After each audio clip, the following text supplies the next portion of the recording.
मन को शांति एवं आत्मा को तृप्ति कला भली पखाल सांगरे यही कैप्सिकम आलू भजा को निहाती ट्राए करंतु। बिना पियाज रसुण यही कैप्सिकम आलू भजा आपण माने गरम गरम रुटी संगरे खाइबे नहले तो पखाल संगरे खाइबे। आउ पार्टी जदि आपण मानकर चटपटा खोजुची आउ अरुचिकर रही ताहले एही रेसिपी को निहाती ट्राए करंतु। तेबे चलंतु डेरी न करी आजिर रेसिपी स्टार्ट करिबा। प्रथमे एठी मु गोटे पैन गरम करिकी सेतिरे 2 बड़ चम्मच रिफाइन तेल दे दोची। तेल भल भाव गरम हो सारा पर आम कौन करना प्रथमे कैप्सिकम को भाजी नवा। आज यही भजा रेसिपी पाई कैप्सिकम को आपण माने बेसी बड़ कि छोट नुह मीडियम साइज रे काटी नेबे कारण कैप्सिकम भाजी सारा पर एटा नरम हो जाए थाए तो आपण माने मीडियम साइज रे रखिले एटा देखिबा पई भी बहुत बढ़िया लागिबो। हल्का टिके आपण मानको कैप्सिकम को फ्राई करिवार अछि। आ कैप्सिकम हल्का टिके नरम हो आसला परे याको मु प्लेट को काढी नउची। एबे कैप्सिकम को प्लेट को काढी सारला परे सेम पैन रे बा सेम तेल रे मु आलू भाजी नउची। एक्स्ट्रा बिल्कुल भी तेल देनी बस 2 चम्मच तेल रे आमे आलू कैप्सिकम को भाजी नउजे।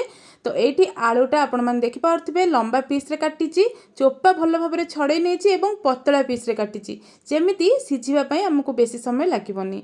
हल्का टिके लूण दे दबा। एठी मु बिल्कुल भी हळदी देइनी परे आमे हळदी पाउडर यूज करिबा। तो याकू आमे भल भाव रे मिसै नबा। मिसै नै सारला परे याकू कवर करके किछि समय भाजी नबा। आ जेहेतु आलू हमर पतला पीस रे कटा जाईची एटा सिझिबा पई बेसी समय लागिबनी। खूब कम टाइम रे हमर एही रेसिपी बनिकी रेडी हे जिवो। एठी देखंतु आलूर 2 पट साइड हल्का हमर भाजी ही गलानी बा सिझी गलानी। तो एबे सब याकू मु आ गोटे प्लेट को मध्य काढी नउची। आलू तो समस्तंकर पसंदर परिबा किंतु जहाको कैप्सिकम भल लागुथबो से माने निश्चिंत ए रेसिपीटी को ट्राई करिवे। आउ रेसिपी जति पसंद आसीबो निश्चिंत मो वीडियोटी को लाइक शेयर कमेंट करबा संगरे सब्सक्राइब करनियंतु। तो एठी आलू सब को बाहर कर साला परे एक्स्ट्रा गोटे चम्मच तेल देकी तेल गरम हो साला परे मो अल्प किछि जीरा फुटै नउची। आपण माने पंच फुटण मध्य दे परिबे। तापरे भल बास्ना और टेस्ट पाई अल्प टिके हेंगु दे दोची। तापरे किछि भृसंग पत्र फुटै नबा।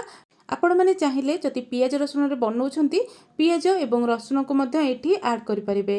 तो एठी देखंतु भृसंग पत्र को आपण माने बेसी भाजिबेनी संगे संगे आपण माने टमाटो प्यूरी ऐड करि नेबे। एठी गोटे बड़ पाचिला टमाटर प्यूरी बनै नेची आपण माने काटी के देई पारंती किंतु थरे एमिति बाटी के देयंतु बा प्यूरी ऐड करिकि ए भजाटी को बनांतु बहुत भलो टेस्ट लागिबो। तापरे स्वाद अनुसार लूण दे दबा। हल्का टिके कलर पाई हल्दी पाउडर दे दबा। आ लूण केवल ये मसला को देखिके आपण माने देबे कारण आगुरु आमे जेहेतु आलू रे लूण ऐड करछे तो लुणिया लागि पारे। तापरे गोटे चम्मच करी पाउडर देकी ए सब को भल भाबरे मिसै नबा। जेहेतु हमर पियाज अदा रसुण रो कोनोसी पेस्ट नाही मसला को बेसी कसिबा पई पड़िबनी। बस टमाटो हल्का टिके भाजी ही साला परे मसला भल भाव में कषि हो गला परे बा टिके भाजी हो गला परे एठी हमें भाजी की रखिथिबा आलू को देइदबा प्रथमे तापरे कैप्सिकम को देइदबा। ए सब को मसला संगरे भल भाव में मिसै नबा।